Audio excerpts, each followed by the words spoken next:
جس نے تیرے سر پہ یہ سرتاج رکھا ہے، اور تو اس ماں کو ہی بھول گئی ہے۔ اور شکوہ بہو سے نہیں، شکوہ اس بیٹے سے ہے، بیٹے سے ہے جو علیحدہ بھی ہونے لگا تھا تو اماں سے علیحدہ ہو گیا ہے، جس نے سوچا ہی نہیں کہ ماں کے ہاتھ اٹھ جائیں تو عرش کا مالک کہتا ہے فرشتوں سے کہ پیچھے ہٹ جاؤ، ماں اور باپ اولاد کے لیے جو مانگے گے میں فوراً عطا کروں گا، تجھے پتہ ہی نہیں۔ اور ادھر رسول پاک کا کیا حال ہے، کہتے ہیں وہ تیرے رشتہ دار ہیں، تیرے بہن بھائی ہیں، تو جا، میں تجھے دروازے پہ چھوڑ آؤں گا، تو مل ان سے، میں نہیں ملتا، میں صاحب ہوتا ہوں، میرا ان سے کیا لینا دینا۔ حضرت خدیجہ کے بھائی نہیں تھے، نبی پاک صلی اللہ علیہ وسلم کے سسر حیات نہیں تھے، دو بیٹے تھے حضرت خدیجہ کے، اور وہ دونوں بیٹے پچھلے خامن سے تھے۔ ذرا عقل کی کسوٹی پر تولیے گا کہ کسی بی بی کے بیٹے ہوں اور پچھلے خامن سے ہوں، اس آدمی کا رویہ کس طرح کا ہوتا ہے، لیکن میرے رسول پاک کا رویہ اس طرح کا تھا۔ میں آپ کو سیرت کی کتابوں سے امام حلبی نے، کستلانی نے، صاحب فتح الباری نے لکھا ہے، رسول کائنات سید عالم صلی اللہ علیہ وسلم سوئے ہوتے تھے، اور جاگو اور سنو، اللہ کرے حضرت خدیجہ کا میرے نبی سے رشتہ اور میرے نبی کا حضرت خدیجہ کا رشتہ ہماری سمجھ میں آ گیا تو سمجھ لو ہمارے گھر جنت بن جائیں گے، روشنی پھیل جائے گی، سمجھو اور سیکھو۔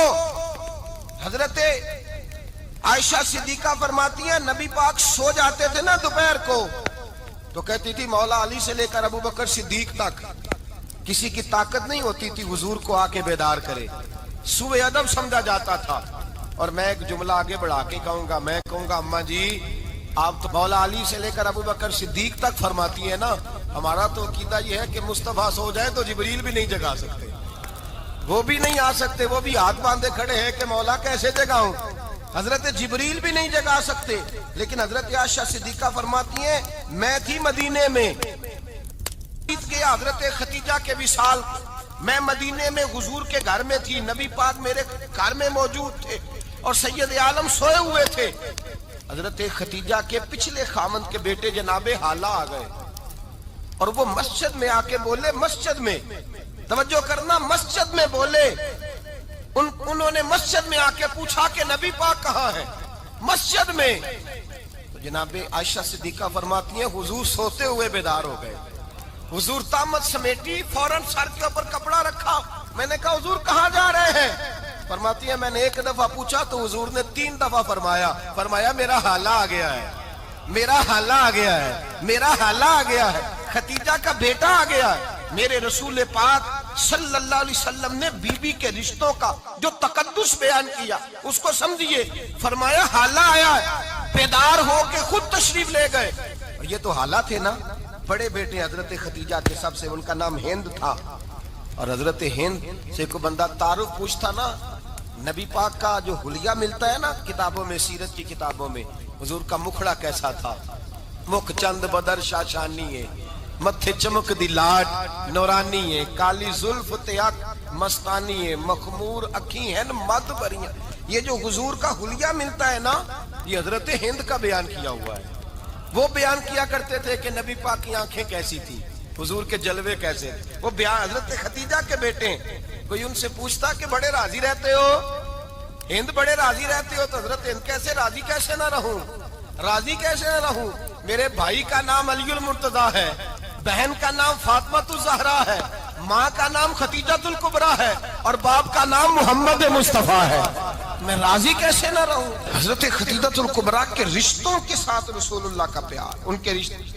کنز المال میں حضرت عائشہ صدیقہ کی حدیث ہے، جناب عائشہ فرماتی ہیں دوپہر کو حضور آرام کرتے تو کوئی آیا نہیں کرتا تھا، ایک دن ایک بوڑھی آ گئی دروازے پہ، اس نے چھڑی پکڑی ہوئی ہے، کہتے وہ اندر آئی تو نبی پاک بڑی تیزی کے ساتھ اٹھے، حضور سید عالم نے قریب بٹھایا، دیر تک حضور باتیں کرتے رہے، دیر تک گفتگو ہوتی رہی۔ فرماتے ہیں حضور نے اسے کوئی اضافی وقت دیا، عام صحابہ اس وقت آتے نہیں تھے، حضور کے آرام کا وقت تھا، اضافی وقت دیا نبی پاک نے۔ اور فرماتے ہیں جب وہ جانے لگی تو نبی پاک نے تحفے بھی عطا فرمائے، اور پھر ایک غلام سے، حضرت بلال سے یا کسی غلام سے فرمایا کہ ساتھ جاؤ اور گھر چھوڑ کر کے آؤ۔ نبی پاک صلی اللہ علیہ وسلم نے اعزاز دیا۔ حضرت عائشہ صدیقہ فرماتی ہیں دیر تک ملاقات بھی، تحفے بھی، انفرادی ملاقات۔ بعد میں نبی پاک صلی اللہ علیہ وسلم لیٹ گئے، میرے دل کے اندر خیال آیا کہ حضور جائیں گے اور جب رات کو واپس آئیں گے تو پھر میں پوچھوں گی کہ حضور یہ بی بی کون ہے؟ حضور اب آرام کر رہے ہیں۔ فرماتی ہیں میرا خیال تھا کہ یہ سوال شام تک میرے ذہن میں رہے گا کہ یہ کون ہے، آپ نے بڑا اعزاز دیا، دروازے تک چھوڑنے گئے۔ حضرت عائشہ صدیقہ فرماتی ہیں میں سوچ رہی تھی آرام کر رہے ہیں، اور میں نے جیسے ہی نگاہ ڈالی تو حضور تو گہری سوچ میں گم ہے، نبی پاک سوچوں میں گم ہے اور آنکھیں کھلی ہوئی۔ فرماتی ہے میں قریب جا کے بیٹھی، قدموں پہ ہاتھ رکھا، میں نے کہا محبوبہ یہ بی بی کون تھی؟ اتنی دیر آپ نے ملاقات کی اور وہ چلی گئی ہے تو ابھی خیالات ہیں، تصورات ہیں۔ فرماتی ہے میں نے پوچھا تو مصطفیٰ کی آنکھوں میں آنسو آ گئے، نبی پاک رو دیے، اٹھ کے بیٹھ گئے۔ میں نے کہا حضور کیا ہوا؟ میں نے تو آپ کو پریشان کر دیا، میں معذرت چاہتی ہوں۔ حضور نے فرمایا عائشہ ایسی کوئی بات نہیں، اس بی بی کے بارے میں پوچھتی ہو جسے میں نے زیادہ عزت دی ہے، زیادہ پیار کیا ہے، ذرا زیادہ اس کے ساتھ میں نے توجہ کی ہے۔ ہاں یا رسول اللہ میں نے انفرادی رنگ دیکھا ہے، روٹین سے بڑھ کر آپ نے محبت فرمائی۔ تو میرے مصطفیٰ نے فرمایا یہ جو عورت آئی تھی نا، جو میرے پاس بیٹھی رہی ہے، یہ میری زوجہ جناب خدیجہ کی سہیلی ہے، یہ حضرت خدیجہ کی سہیلی ہے، جناب خدیجہ کی سہیلی۔ فرمایا یہ مکے میں خدیجہ سے ملنے آیا کرتی تھی، خدیجہ اسے وقت دیتی تھی، پاس بٹھاتی تھی، کھانا کھلاتی تھی، دکھ سکھ سنتی تھی، اور تھوڑی غریب ہے، جب یہ جاتی تھی تو خدیجہ تحفے بھی دیتی تھی۔ فرمایا آج جب یہ آئی ہے تو خدیجہ کی یادیں تازہ ہو گئی، دیر تک میں نے اس سے بات کی ہے، گفتگو کی، جاتے دفعہ تحفہ دیا ہے، اس لیے کہ حسن العہد من الایمان، اچھے طریقے سے وعدہ نبھانا یہ بھی ایمان کا حصہ ہے، اچھے طریقے سے عہد نبھانا، تعلقات نبھانا یہ بھی ایمان کا حصہ ہے۔ حضرت خدیجہ کی سہیلیوں سے رسول اللہ صلی اللہ علیہ وسلم کا رشتہ، پہلی وحی نازل ہوئی نبی پاک پر۔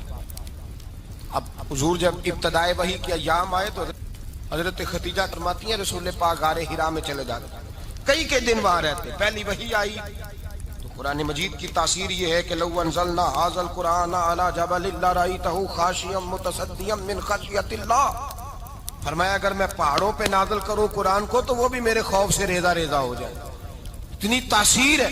جب حضور کے قلب اطہر پر آیا تو نبی پاک کامتے ہوئے گھر آئے، زملونی زملونی، مجھے چادر اڑاؤ چادر اڑاؤ۔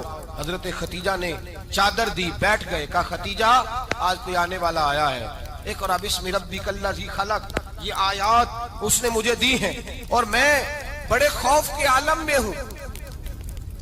حضرت خدیجہ کے لفظ بڑے حسین ہیں، جناب خدیجہ الکبریٰ رضی اللہ تعالیٰ عنہ کیا فرماتی ہیں؟ کہتی ہیں یا رسول اللہ صلی اللہ علیہ وسلم آپ غم نہ کریں، رب آپ کو رسوا نہیں کرے گا، عزتیں عطا کرے گا۔ اور دلیل کیا ہے؟ حضرت خدیجہ فرمانے لگی دلیل یہ ہے کہ آپ غریبوں کی مدد کرتے ہیں، مسکینوں کا خیال رکھتے ہیں، اور محبوبہ کمزوروں کا بوجھ آپ اٹھاتے ہیں، جس کے اندر یہ خوبیاں ہوتی ہیں اللہ اسے عزت ہی عطا فرمایا کرتا ہے۔ حضرت خدیجہ الکبریٰ رضی اللہ تعالیٰ عنہ سب سے پہلے نبی پاک پہ ایمان لائی۔ بڑا مشکل ہوتا ہے، ہمارے جو فلسفے کے لوگ ہیں وہ کہتے ہیں بہت بڑا ولی اللہ بھی ہو تو بیوی اس کی مان جائے، یہ مشکل ہوتا ہے کام، یہ مشکل ہوتا ہے۔ حضرت خدیجہ الکبریٰ رضی اللہ تعالیٰ عنہ سب سے پہلے ایمان، اور کس طرح کا ایمان؟ کس طرح کا ایمان؟ ابن ماجہ میں روایت ہے، غور کرنا، حضرت قاسم نبی پاک صلی اللہ علیہ وسلم کے صاحبزادے، حضور کی 6 اولادیں، 4 بیٹیاں 2 بیٹے حضرت خدیجہ سے ہوئے، 4 بیٹیاں اور 2 بیٹے۔ دھوکہ دیتے ہیں بعض لوگ، کہتے ہیں حضرت خدیجہ کی ایک ہی بیٹی تھی، حضرت قاسم حضور کے بیٹے تھے، وہ وصال کر گئے۔ حضرت خدیجہ ابھی دودھ پلاتی تھی کہ شہزادے پردہ کر گئے، ایک دن گھر میں بیٹھی ہوئی تھی تو کہنے لگی یا رسول اللہ صلی اللہ علیہ وسلم میرے بیٹے قاسم کے حصے کا دودھ میرے وجود میں بھر آیا ہے، کاش میرا رب اتنا موقع دیتا کہ میرا بیٹا مدت رضاعت ہی پوری کر لیتا، وہ دودھ پی لیتا۔ نبی پاک نے فرمایا خدیجہ تو غم نہ کر، اللہ تبارک و تعالیٰ نے تیرے بیٹے کی مدت رضاعت جنت میں پوری کر دی ہے، جنت میں پوری کر دی ہے۔ اور نبی پاک نے اپنا اختیار بیان فرمایا ابن ماجہ میں، رسول پاک نے فرمایا اگر تو کہے تو میں یہاں بیٹھے بیٹھے تجھے تیرے بیٹے کی آواز سناؤں، عرض کروں رب کی بارگاہ میں ابھی تجھے سناؤں تیرے بیٹے کی بات، ابھی وہ جنت میں بولے۔ لطف نہیں آیا آپ کو اس بات کا؟ میں ابھی سناؤں تجھے بات سے حسیتا کی روا، ابھی سناؤں تیرا بیٹا بولے گا جنت میں، آواز یہاں مکے میں آئے گی، سناؤں؟ بڑے لوگ کرامت دیکھنا چاہتے ہیں، معجزہ دیکھنا چاہتے ہیں، کہتے ہیں جی میں تو وہ دیکھ کے آؤں گا، کہا سناؤں؟ حضرت خدیجہ کا ایمان دیکھیں، کہنے لگی محبوبہ مجھے سننے کی کیا ضرورت ہے، میں خدا کو بھی مانتی ہوں، محمد مصطفیٰ کو بھی مانتی ہوں، میں بن دیکھے ہی مانتی ہوں، بن دیکھے ہی مانتی ہوں، مجھے سننے کی ضرورت آپ نے کہہ دیا تو سو ہو گیا، مجھے حاجت حضور کہہ رہے ہیں اگر تو کہے تو دعا کروں، التجا کروں، ابھی آواز اللہ سنا دے، ابھی سناؤں؟ حضرت خدیجہ کہتی ہے نہیں حضور میں بن دیکھے ہی، میں ان لوگوں میں سے نہیں ہوں جو پہلے دیکھ داکھ کے آئیں، پلٹ کے آئیں، دیکھ کے سودا کریں، میں تو ان لوگوں میں سے ہوں جو بن دیکھے مانا کرتے ہیں، یؤمنون بالغیب کی قائل، رسول اللہ صلی اللہ علیہ وسلم پہ ایمان لائی، اور پھر نبی پاک صلی اللہ علیہ وسلم نے جیسا کہا حضرت خدیجہ نے ویسا کیا۔ اور حضرت عائشہ کی روایت ایسی بھی ملتی ہے، جناب عائشہ سے کسی نے پوچھا تھا کسی نے جنت کی نعمتیں بھی کھائی ہیں؟ تو حضرت عائشہ کہنے لگی ہاں، ایک دفعہ نبی پاک نے جنت کے انگوروں کا خوشہ توڑ کے حضرت خدیجہ کو کھلائے تھے، وہ انگور وہاں سے توڑ کے جناب خدیجہ کو حضور نے انگور کھلائے تھے۔ نبی پاک صلی اللہ تعالی علیہ وسلم پر ایمان لائی، ہر موقع پر حضور کا ساتھ دیا، تکلیفیں دیکھی، آزمائشیں دیکھی۔ حضرت خدیجہ کا جو وقت حضور کے ساتھ گزرا ہے نا، وہ سارا آزمائشوں کا وقت ہے۔ 15 سال شادی کو ہوئے تو نبی پاک نے اعلان نبوت کیا، باقی کے 10 سال 25 سال کی رفاقت رہی، سخت مسئلہ تھا، کفار کی مخالفت، بہت زیادہ مال تھا، پھر غربت آئی، پورا مکہ سلوٹ کرتا تھا، پھر وہ سارا شہر مخالفت کرنے لگا، حضرت خدیجہ الکبریٰ ڈٹ کے رسول اللہ کا ساتھ دیتی، ہر موقع پر کسی جگہ شکوہ نہیں کیا۔ یہاں عورتیں بول پڑتی ہیں، کہتی ہیں جب سے تیرے گھر آئی ہوں سکھ نہیں دیکھا، جب سے یہاں آئی ہوں کچھ نہیں دیکھا، جب سے یہاں آئی ہوں بڑی آزمائش میں ہوں۔ حضرت خدیجہ الکبریٰ مال لے کے آئی، لیکن انہوں نے دیکھا کہ مصطفیٰ کو غریبی پسند ہے تو غریب ہو گئی، جیم جان دا کچھ وسا نہیں ہو، جان یار نو دے تے شاد ہو جا، اسے دل دے ہیں فساد سارے، دل دربر نو دے تے آزاد ہو جا، جیو رکھے آباد تے رو وسدا تے جدو کرے برباد ہو جا۔ کہا یا رسول اللہ جس بات میں آپ راضی ہیں میں بھی اسی بات میں راضی ہوں۔ جناب خدیجہ رضی اللہ تعالیٰ عنہ مکمل وقت رسول اللہ کا ساتھ دیا، شیب ابی طالب کے 3 سال قید میں گزارے۔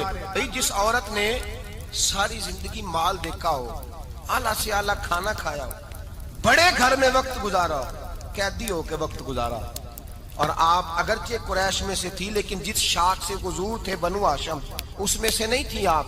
حضرت خدیجہ رضی اللہ تعالی عنہا یہ کہہ سکتی تھی کہ یہ بائیکاٹ جو 3 سال مکے والوں نے کیا اور ایک چھوٹی سی وادی میں قید کر دیا ہے بنو ہاشم کو، تو یہ میرا بائیکاٹ نہیں ہے۔ نبی پاک صلی اللہ تعالی علیہ وسلم نے اجازت بھی دی کہ اگر تم چاہو تو علیحدہ رہ سکتی ہو، بائیکاٹ تو میرا ہے۔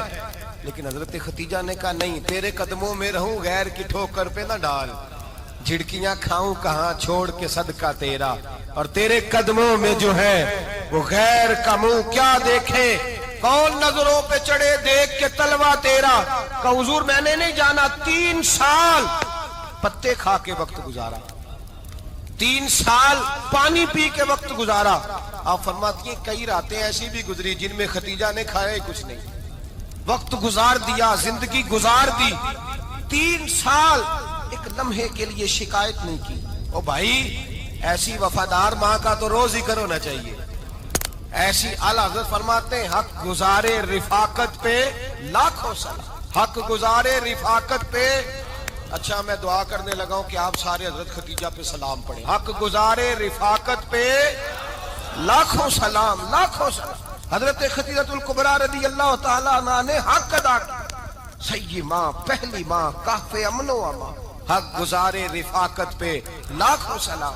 حضرت خدیجہ الکبریٰ رضی اللہ تعالی حق ادا کیا۔ 3 سال کا وقت سوشل بائیکاٹ کا وقت تھا، سوشل بائیکاٹ، لیکن حضرت خدیجہ الکبریٰ نے حضور کے ساتھ ٹائم گزارا۔ بائیکاٹ ختم ہوا، آسانی کا وقت آیا تو خدیجہ بیمار ہو گئی۔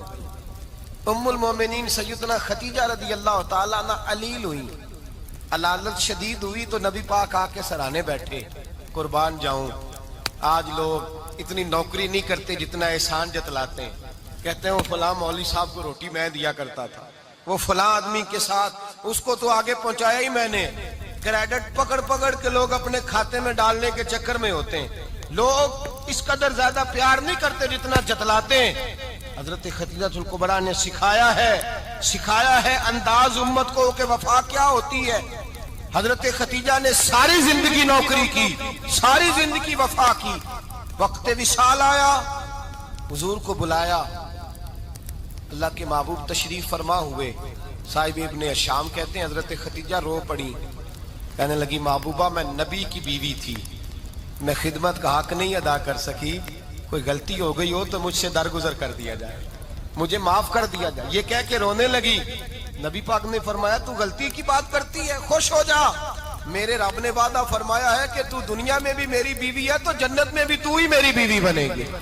وعدہ کیا ہے اللہ تبارک و تعالی, میں نے تجھے پسند کیا ہے, جنت میں بھی تو ہی میری بیوی ہے. میرے نبی کریم سید عالم صلی اللہ علیہ وسلم نے حضرت خدیجہ الکبریٰ رضی اللہ تعالیٰ عنہ سے اس قدر زیادہ, حضرت عائشہ فرماتی ہیں اکثر گھر میں اکثر نبی پاک حضرت خدیجہ کا ذکر چھیڑ دیتے.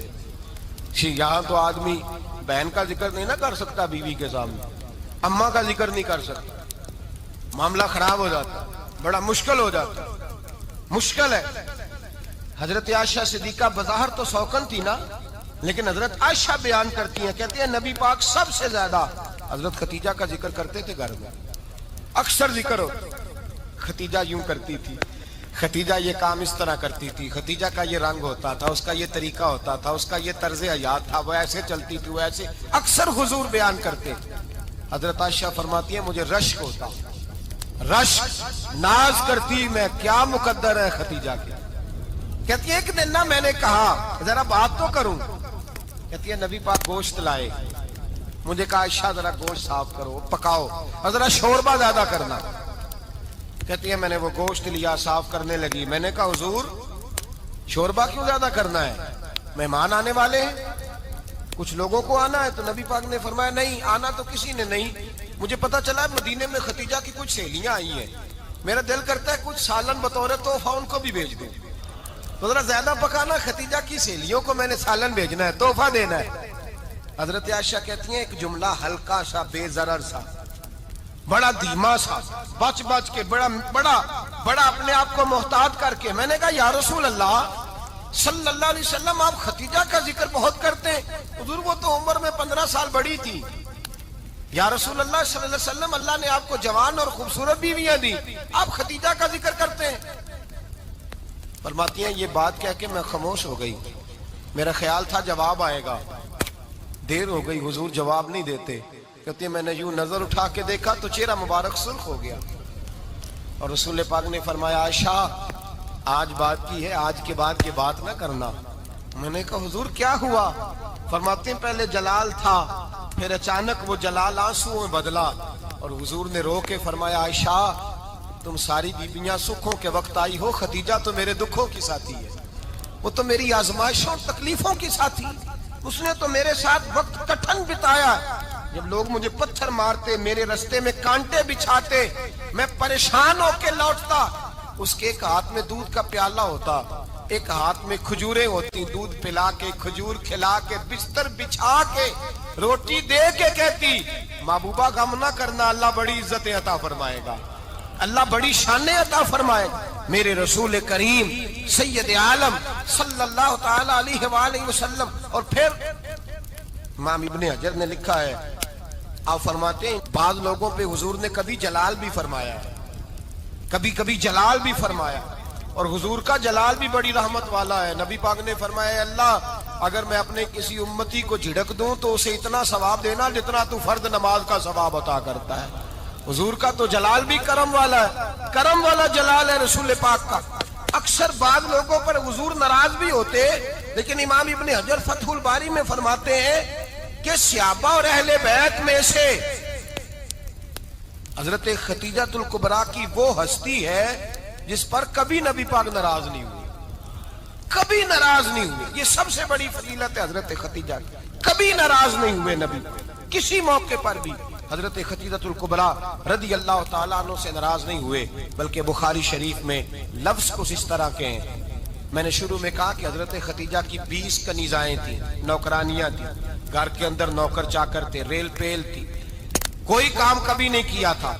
حضرت خدیجہ الکبریٰ نے ایک دن کھانا پکایا، اور کھانا پکا کے اپنے ہاتھوں سے جب نکلی نا اور آ رہی تھی حضور کو کھانا دینے، تو بخاری میں موجود ہے جب حضرت خدیجہ آئیں تو نبی پاک نے فرمایا خدیجہ تیرے آنے سے پہلے حضرت جبریل آ گئے، اور وہ کہہ رہے ہیں یا رسول اللہ خدیجہ برتن میں کھانا لے کے آ رہی ہے، اور جب وہ کھانا لے کے آ جائے تو اسے کہہ دیجئے گا اس کا رب اسے سلام کہتا ہے، اس کا رب اسے اللہ اکبر، جس کو اللہ سلام کہے۔ فاضل بریلوی فرماتے ہیں حق گزارے رفاقت پہ لاکھوں، حق گزارے رفاقت پہ لاکھوں سلام، حق گزارے رفاقت پہ لاکھوں سلام۔ حضرت خدیجہ الکبریٰ رضی اللہ تعالیٰ عنہ کو رب تعالیٰ کے سلام آئے، محسنہ اس امت کی محسنہ۔ اللہم صل علی سیدنا و مولانا